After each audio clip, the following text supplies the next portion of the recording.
Eh bien bonjour à tous messieurs dames, bienvenue sur cette nouvelle vidéo, j'espère que vous allez bien, c'est Fukio, aujourd'hui on se retrouve, on est le 10 avril 2023, il est exactement 23h57, on est vraiment à la fin de la journée, voilà les marchés ont tous clôturé, on se retrouve quelques minutes avant de passer du coup au 11 avril.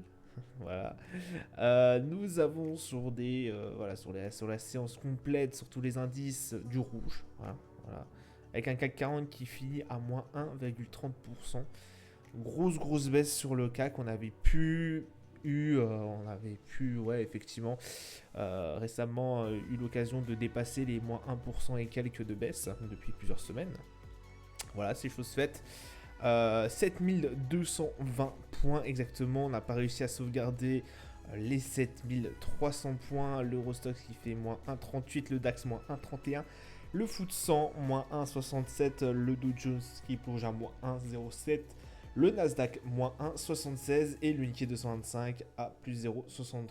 Au niveau du pétrole Brent, petite remontée, 82 dollars, pardon, 66, le 11 d'or à 1868 dollars 14, l'euro USD à 1,064, le Bitcoin 20 170 dollars. Au niveau du palmarès SRD, on a Avenir Télécom qui fait un 7 plus 7,38. Bain de Mer Monaco plus 4,87. Steph plus 4,82. Au niveau des plus fortes baisses, on a Life qui fait moins 5,95, moins 8,20 pour EuroHappy. Et Verimatrix, moins 11,63. Bon, séance compliquée, très compliquée pour cette fin de semaine, j'ai envie de vous dire. Déjà plusieurs choses. On a eu l'emploi non agricole qui s'est avéré déjà d'un premier voilà qui s'est avéré déjà premier point, l'emploi non agricole a été catastrophique. Voilà, on pensait effectivement que les créations sur le mois de janvier, je crois, oui, les créations d'emplois du non agricole sur les mois de janvier avaient été faussées par justement tout ce qui était grève et autres, je vous en avais parlé. Il n'en est rien. Voilà, il n'en est rien. Donc de ce fait-là, bah forcément, on a une décorrélation totale entre ce qu'on nous a proposé au consensus, enfin ce qui était montré au consensus, ce qui était attendu plutôt par le consensus, et ce qui est sorti aujourd'hui. Donc voilà, très gros décalage, en plus en défaveur pour nous. Alors je me rappelle plus des chiffres exacts. Mais du coup, en fait, on a créé plus d'emplois non agricoles aux USA plutôt que ce qui était attendu. Donc ça, gros problème, je vous refais pas encore le processus de comment ça marche. Je vous en ai parlé pendant je sais pas combien de vidéos. Mais voilà, ça pose énormément de soucis.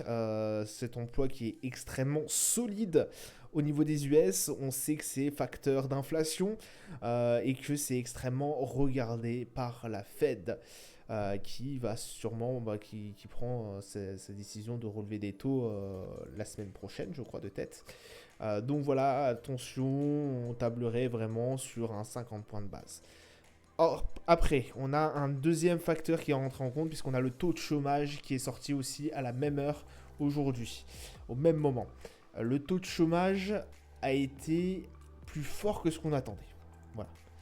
Alors oui, c'est contrasté, effectivement, on a créé plus d'emplois au niveau du secteur non agricole, mais on a aussi le chômage qui a monté. Donc ce qui a un peu en fait rassuré les marchés. Voilà, donc on a un mauvais facteur on a un mauvais facteur qui voilà, le paiement non enfin le création d'emplois non agricoles qui est sorti, donc forcément voilà, on n'était pas bien à ce moment-là, et puis on s'est tout de suite rassuré avec une hausse du chômage donc plus fort que ce qui était attendu au niveau du consensus. Donc ça, voilà, ça a été vraiment les deux grosses nouvelles au niveau des US qui a vraiment fait voilà, perturber un peu les marchés. Pas tant que ça. La troisième actu, c'est notamment Silicon Valley Bank, pardon, qui a été fragilisé par une crise de liquidité. Et du coup, on a suspendu la cotation à Wall Street. Ça, c'est un peu plus grave, par contre. Et c'est ça qui a fait flancher le marché beaucoup plus que nos résultats économiques. Que les annonces économiques. Ça, c'est vraiment assez grave, on va dire. Enfin, on va dire, c'est vraiment grave.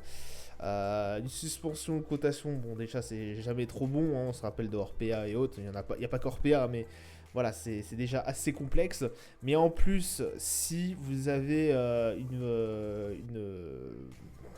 une banque qui connaît une crise de liquidité, ça peut poser énormément de soucis. Et ça fait revenir un peu les vieux démons, les Lehman Brothers et autres. Voilà, donc vraiment, le marché n'a pas du tout apprécié. Les cryptos ont vraiment aussi plongé, hein, parce que forcément, on est aussi pas mal, j'ai envie de vous dire, pris de court, hein, parce que voilà, hein, Silicon Valley Bank, alors je connais pas énormément cette banque, vous me direz, mais voilà, on se doute que forcément, ça, on va voir, ça doit avoir pas mal d'actions au niveau de la tech, donc forcément, enfin, d'actions, voilà, vous avez compris, hein, ils ont pas mal prêté au niveau de la tech, donc forcément ça doit peser là-dessus. Bon, il y a pas mal de choses. Bref, cette banque-là est dans la mouise. Voilà, ça nous fait remettre un peu les Lehman Brothers. Donc, comme je vous dis, faire très attention et ça n'a pas du tout plu au marché. Au niveau du calendrier d'annonce économique, donc du coup, comme je vous l'avais dit, alors on va commencer déjà par le commencement. La BOJ, décision des taux d'intérêt, ça n'a pas bougé. Le PIB mensuel au niveau de la Grande-Bretagne qui a été meilleur que ce qu'on attendait à 8 heures hein, quand ça est paru. On attendait 0,1%. On a un PIB qui a fait plus 0,3%. Donc ça, c'est bien. Au niveau du GBP, enfin, j'ai envie de vous dire, enfin, une nouvelle en plus, une bonne nouvelle pour la Grande-Bretagne. Canada, 14h30, le taux de chômage qui a été moins fort que ce qu'on attendait. Donc on a des 5,1, on a eu que 5%. Et c'est ça. Au niveau des US, 14h30, pareil. Alors, paiement non agricole, c'est création d'emplois non agricoles.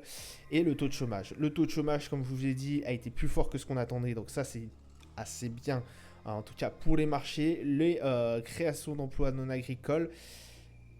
On attendait 205 000 créations d'emplois. On a eu 311 000. Je ne sais pas si vous rendez compte le décalage que c'est quelque chose d'incroyable. Rappelons-nous qu'au mois de janvier, on a eu 504 créations d'emplois non agricoles. Ça avait foutu un froid énorme au niveau des marchés, on s'en rappelle, puisque en fait on n'attendait pas autant. Et ça, les créations d'emplois non agricoles, comme je vous l'ai dit, c'est vecteur d'inflation. Je vous refais pas tout le procédé, mais voilà, c'est assez compliqué et c'est un facteur qui rentre en compte pour la décision des hausses de taux de la Fed. Et donc avoir un 311 au lieu d'un 205, on a quand même un peu plus de 100 de différence. Ça fait mal, ça fait très très mal. Donc ça n'a pas énormément plu. Hein. Voilà, les créations d'emplois non agricoles, ça n'a pas du tout plu au marché. Par contre, la hausse du taux du chômage, oui. Ce qui est un peu paradoxal, hein, j'ai envie de vous dire. Donc voilà, au niveau de nos marchés, du coup, sur une journée complète, on a un CAC 40 qui a même pas réussi à sauvegarder ses 7200 points. Alors sur une journée entière, on a clôturé au-dessus des 7200. Là, sur la journée entière, on est à 7139 points. Ça fait mal. Ça fait très très mal. On verra après si on avait réellement franchi ces 7200. Sachant qu'hier je pensais je pensais qu'on allait peut-être retaper la barre des 7300. On n'a jamais revu la barre des 7300. Hein.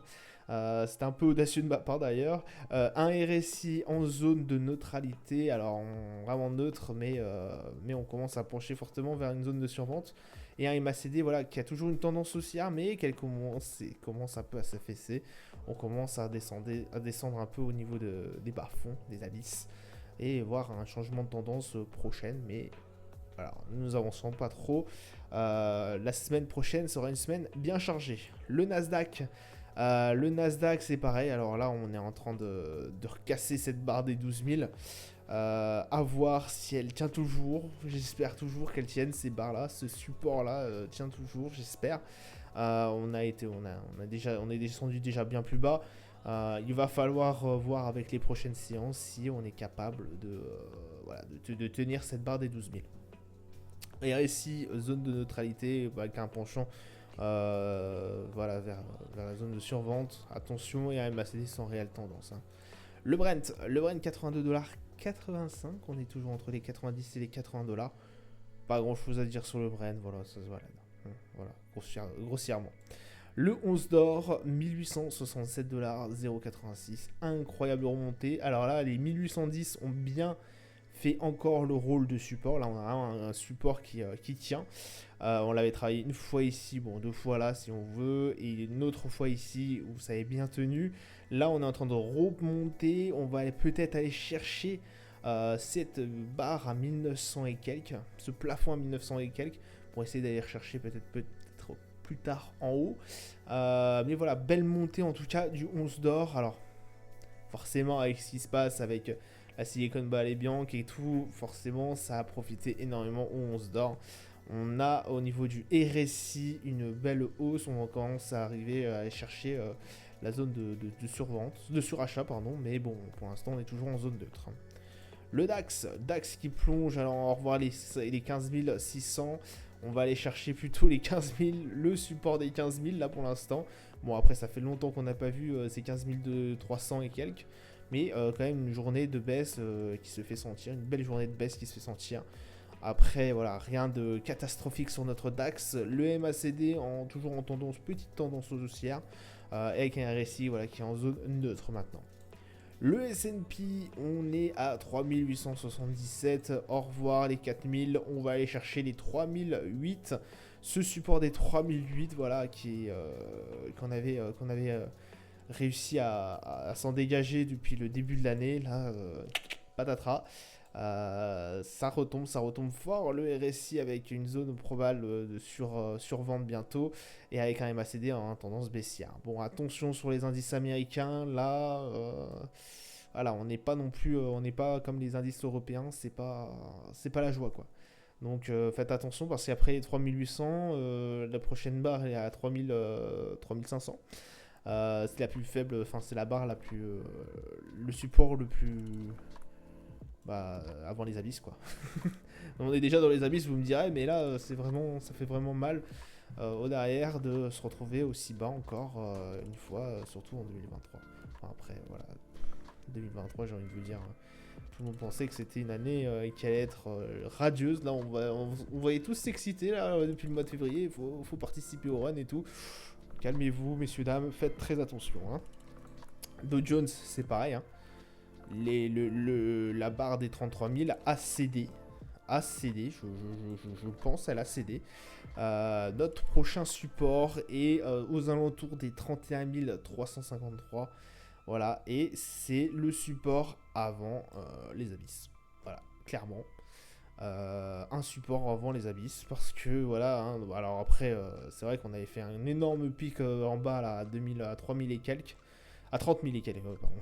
3 000 peut-être pas abusé non plus, mais à 30 000 et quelques, ça fait mal, mais voilà, on est toujours entre les 33 000 et 31 353. Vigilance quand même sur ce Dow Jones, hein, sur ces indices américains. Pour l'instant, c'est pas la joie, hein, c'est pas la fête, en tout cas à Wall Street.